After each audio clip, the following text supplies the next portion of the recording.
Halo, Assalamualaikum warahmatullahi wabarakatuh. Ayo sahabat, kembali lagi di channel Desapedia. Terima kasih udah klik video ini. Sebelumnya jangan lupa untuk like, comment, dan subscribe channel Desapedia untuk mendapatkan informasi-informasi terbaru terkait dengan pendampingan desa, pemberdayaan desa, dan kemudian untuk penggiat desa di manapun berada. Oke, langsung saja karena saya adalah pendamping desa. Terakhir kali mendapat informasi terkait dengan pelaporan pendamping desa itu sebelumnya menggunakan aplikasi laporan harian yang itu sudah di-download dan kemudian digunakan oleh pendamping. Namun informasi terakhir, laporan harian tersebut sudah tidak bisa digunakan lagi, tapi untuk seluruh TPP di seluruh Indonesia menggunakan aplikasi terbaru, yaitu aplikasi Daily Report Pendamping Desa. Oke, apa saja catatan-catatan yang harus diperhatikan saat menggunakan aplikasi Daily Report ini? Pertama,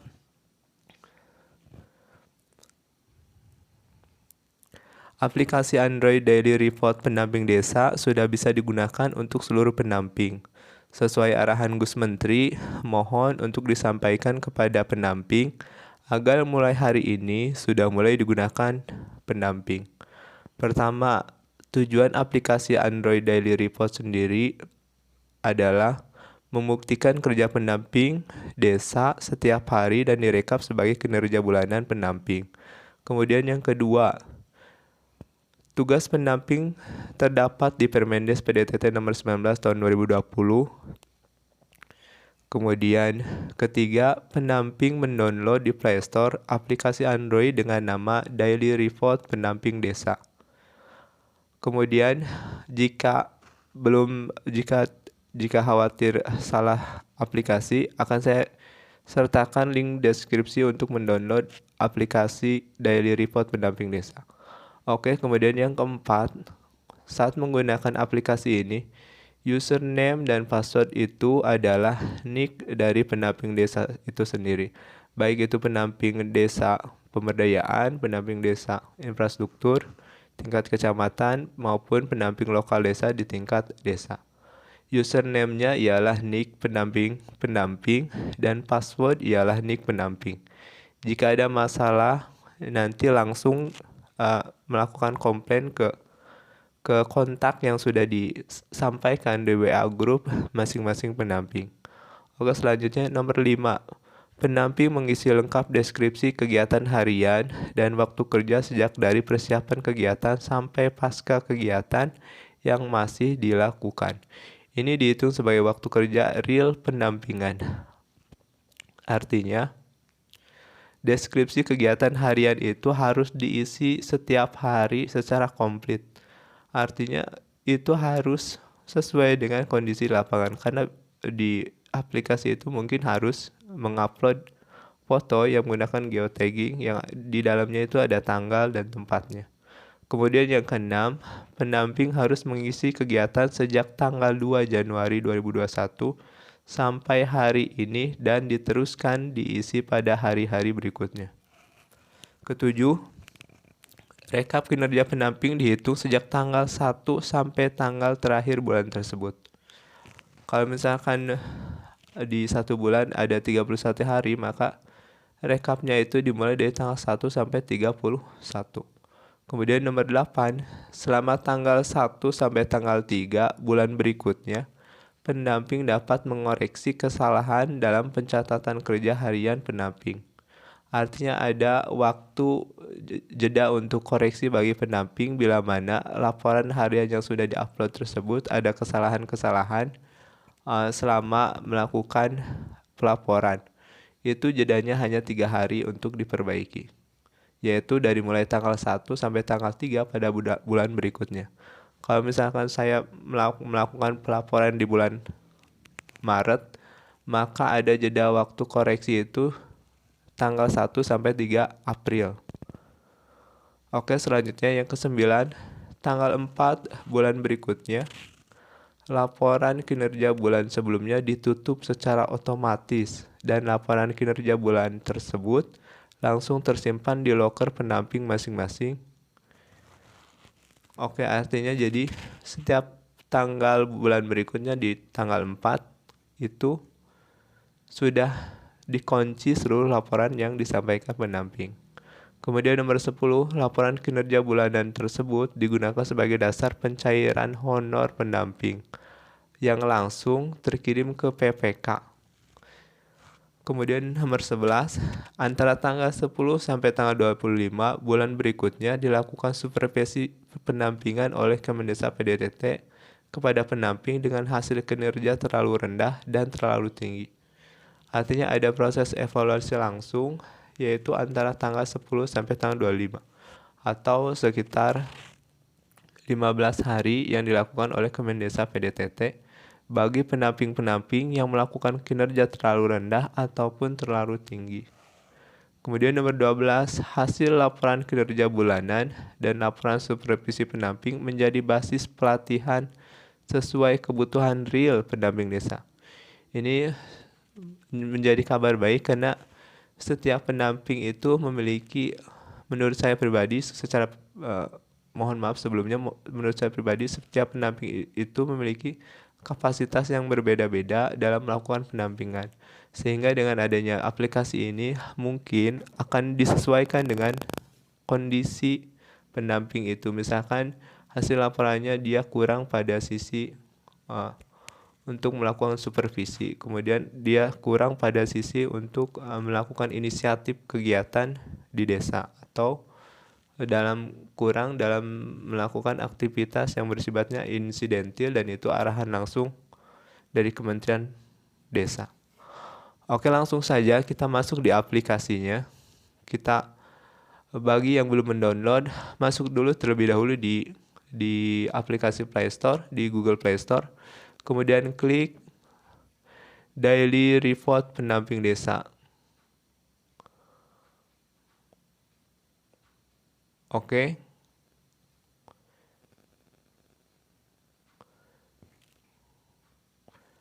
Nah, di sini kemudian tinggal pilih Daily Report Pendamping Desa. Ini yang warnanya hijau, logo Kemendesa berwarna hijau. Kemudian pilih, karena saya sudah mendownload, tinggal langsung buka. Oke, buat untuk sahabat-sahabat semua, username-nya itu adalah Nick. Kemudian passwordnya adalah Nick juga. Jadi username dan passwordnya itu sama.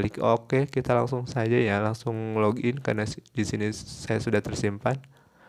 Nah, setelah masuk beranda aplikasi, kita akan disuguhkan pada beberapa menu pilihan. Pertama, tampilan utama itu ada berita, kemudian ada info, ada social share.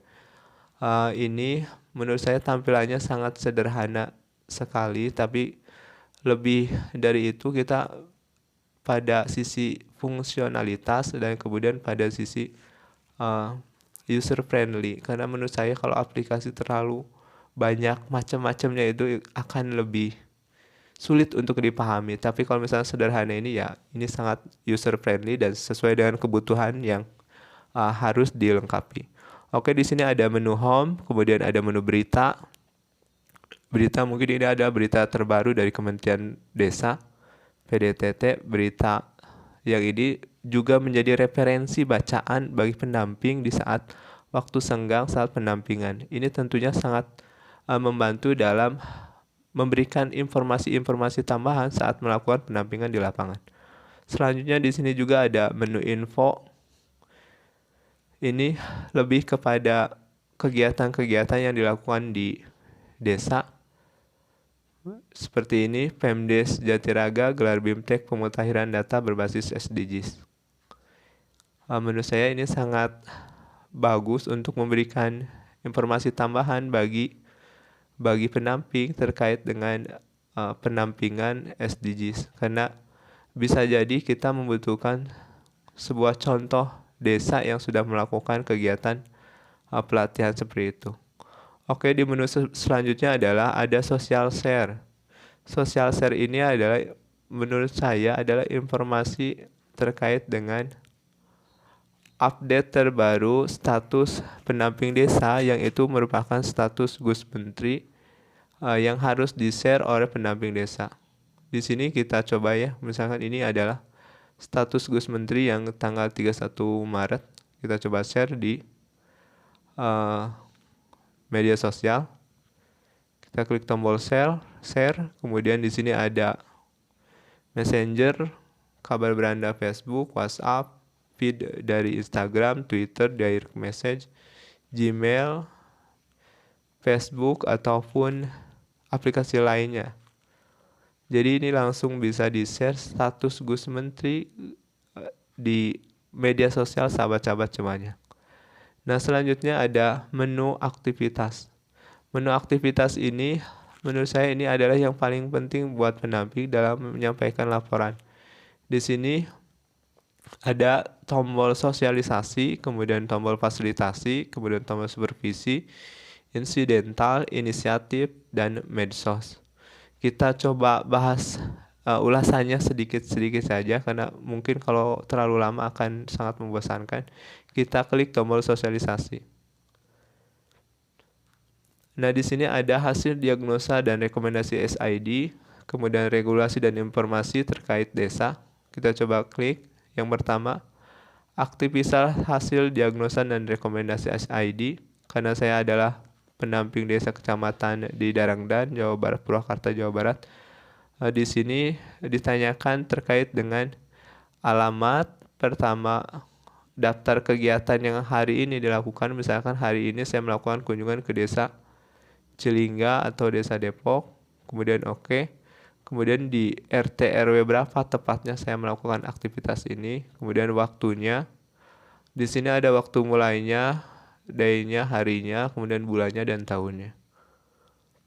Nah, selanjutnya kegiatannya apa di sini? Misalkan saya terkait dengan aktivitas hasil diagnosa dan rekomendasi SID, misalkan papan informasi desa itu kurang komplit. Kemudian misalkan website desa itu melakukan kegiatannya di sini melakukan monitoring website resmi desa di desa tersebut. Kemudian deskripsinya yaitu melakukan pemantauan terkait dengan kemanfaatan dari website desa itu sendiri. Kemudian pada saat saya melakukan kunjungan tersebut, di sini tokoh yang hadir itu siapa saja. Di sini ada opsi pilihan pemerintah pusat, provinsi, KDS, perangkat desa, BPD, atau tokoh masyarakat. Kemudian tokoh lainnya di sini siapa? Misalnya disebutkan ada unsur dari misalkan LSM atau ada unsur dari pihak ketiga yang kemudian hadir pada pada kunjungan tersebut. Di sini saat saya melakukan kunjungan tersebut, saya statusnya itu sebagai apa? Apakah fasilitator, pendamping, narasumber, atau peserta? Nah, ini yang juga nanti mempengaruhi pada hasil saat disimpan. Oke, selanjutnya untuk isi kegiatan pertemuan, misalnya jumlah pesertanya itu berapa, jumlah peserta prianya berapa, jumlah peserta wanitanya berapa. Buat sahabat-sahabat yang kemudian kalau lupa ini tidak sampaikan, bisa mengecek langsung daftar hadirnya kalaupun itu ada. Kalaupun tidak ada, nanti bisa menggunakan informasi-informasi lain secara langsung. Nah, kemudian di sini ada menu foto yang harus diupload oleh sahabat-sahabat pendamping. Kemudian kita izinkan. Di sini fotonya otomatis ke selfie, tapi kemudian kita bisa memilih foto lain. Oke, kita cek coba foto.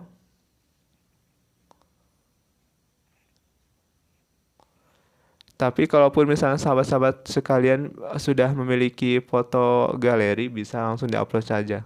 Ini begitu kita mengambil foto, nanti di sini muncul geotaggingnya. Ini letak geografisnya ada di sini.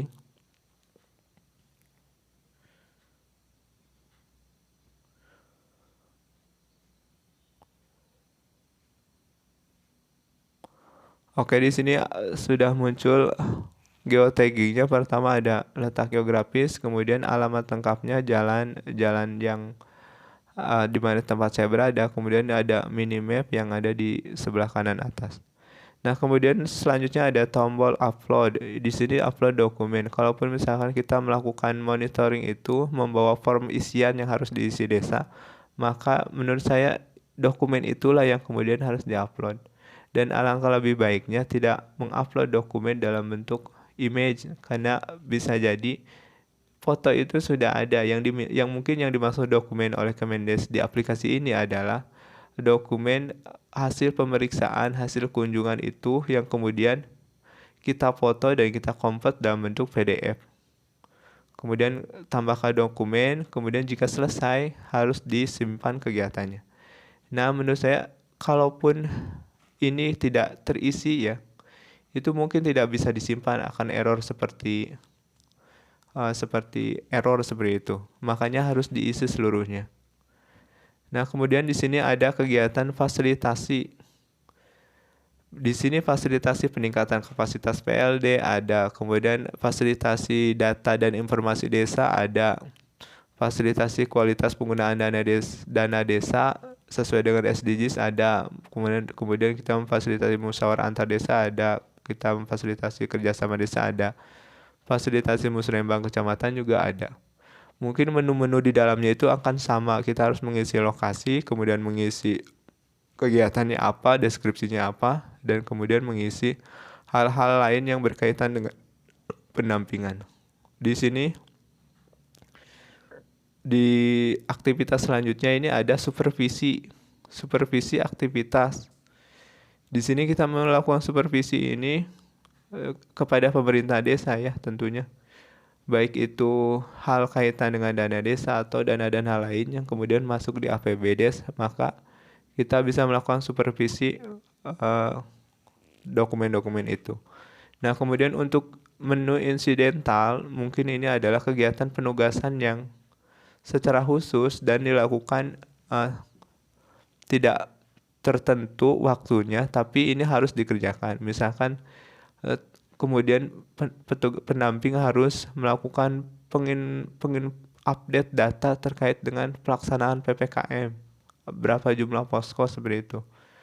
Nah, atau kemudian penugasan lainnya. Kemudian di sini ada aktivitas inisiatif. Nah, aktivitas inisiatif ini adalah aktivitas setelah kita menyelesaikan tugas-tugas yang sesuai dengan jadwal pendampingan. Misalkan kita di jadwal perencanaan itu tanggal 1 sampai tanggal 5 kita melakukan pendampingan hal apa. Nah, kemudian di waktu-waktu seperti itu, senggang seperti itu, kita melakukan inisiatif kegiatan, aktivitas. Ini ada aktivitas pemberdayaan, kemudian fasilitasi, kemudian aktivitas advokasi. Misalnya kita mengadvokasi Karang Taruna terkait dengan pemanfaatan fasilitas olahraga di desa. Nah, itu adalah bagian dari kegiatan aktivitas inisiatif untuk pendamping desa. Terakhir ini adalah tombol medsos. Tombol medsos ini menurut saya isinya terkait dengan bagaimana pendamping melakukan share informasi-informasi terbaru terkait dengan pendampingannya. Misalkan hari ini saya mengunjungi desa Cilingga. Kemudian pada saat yang sama di desa Cilingga ada kegiatan masyarakat yang itu menurut saya bagus untuk diekspos di media sosial, maka masuk di menu medsos ini. Oke, selanjutnya ada menu profile. Di sini menu profile ini adalah kegiatan-kegiatan yang sudah kita lakukan pada bulan tersebut akan terekap di sini. Di sini ada sosialisasi, fasilitasi, supervisi, insidental, inisiatif, medsos, dan bisa dicek semua aktivitas saya di menu semua kegiatan. Tombolnya di sini ada nick-nya, kemudian NPWP-nya sudah ada, jabatan statusnya sudah ada sesuai dengan tugas pendamping sekalian. Nah, demikian ini adalah aplikasi Daily Report yang hari ini digunakan oleh seluruh pendamping di Indonesia yang harus di-update setiap harinya. Saya sangat terima kasih sekali dengan adanya aplikasi ini. Tentu ini lebih memudahkan bagi pendamping dalam melakukan pendampingan di lapangan, karena ini informasi yang disampaikan ada data faktual, kemudian juga ya, informasi yang diunggah di aplikasi Daily Report ini dapat mencerminkan kondisi terbaru dari desa yang didampingi, dan itu bisa dipantau langsung oleh Kemendesa. Nah, demikian itu adalah review singkat terkait dengan aplikasi Daily Report yang harus digunakan pendamping desa. Semoga informasi ini bermanfaat, dan jangan lupa sekali lagi klik tombol like, komen, dan subscribe agar Desapedia dapat terus melakukan update informasi-informasi seputar desa yang bermanfaat. Demikian dari saya, tetap jaga kesehatan, tetap menjalankan prokes, dan tetap semangat dalam melakukan pendampingan. Allahumma afiq ila qomentari. Wassalamualaikum warahmatullahi wabarakatuh.